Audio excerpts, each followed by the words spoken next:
তীর্থস্থানগুলো এখন যেন ব্যবসার একটা কেন্দ্রভূমিতে পরিণত হয়েছে। কিন্তু কি আর করার? রবিবারের বিকেল, হাতে অনেকটা সময়ও ছিল। দুপুরে খাওয়া-দাওয়া করে একটু রেস্ট নিয়ে বরকে আবদার করলাম, "চলো কাছে পিঠে কোথাও একটু ঘুরে আসি।"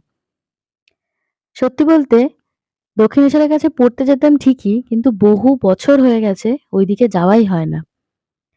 তাই বরকে বললাম যখন, বড় আর না করল না, চলে গেলাম দক্ষিণেশ্বরের উদ্দেশ্যে। যদিও পুজো দেব বলে সেরকম ঠিক করে যাইনি, কারণ অনেকটা সন্ধ্যাও হয়ে আসছিল।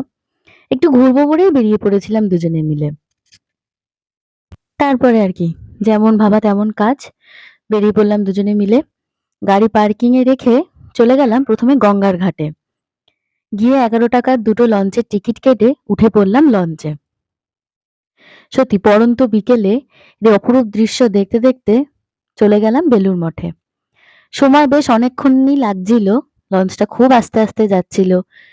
এই যে এরকম দৃশ্য সত্যি অনেকদিন দেখা হয় না। ভাল লাগছিল বেশ দেখতে। বেলুড় মঠ যেতে যেতে গঙ্গার দুধারের ছোটখাটো মন্দিরগুলি, তার আলো, গঙ্গার শান্ত শীতল রূপ, সত্যি সন্ধ্যা হয়ে যাওয়াতে ক্যামেরাবন্দি না করতে পারলেও মনে প্রাণে কিন্তু খুব ভালোভাবে উপভোগ করেছি পরিবেশটা। এইভাবেই ধীরে ধীরে আমরা বেলুড় মঠের দিকে যাত্রা করলাম, পৌঁছেও গেলাম।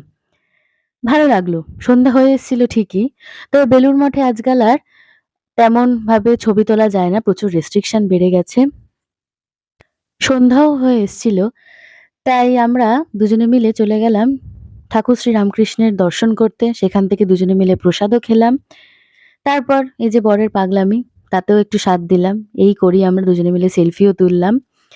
ধীরে ধীরে সবকিছু মিটিয়ে আস্তে আস্তে বাড়ির দিকে রওনা হলাম। সবাইকে অসংখ্য ধন্যবাদ জানিয়ে ভিডিওটি এখানেই শেষ করছি।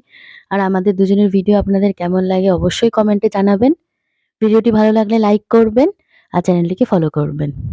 শুধু দুজনের ভিডিও নয়, দুজনের পাগলামি মানুষের কেমন লাগে, পছন্দ হয়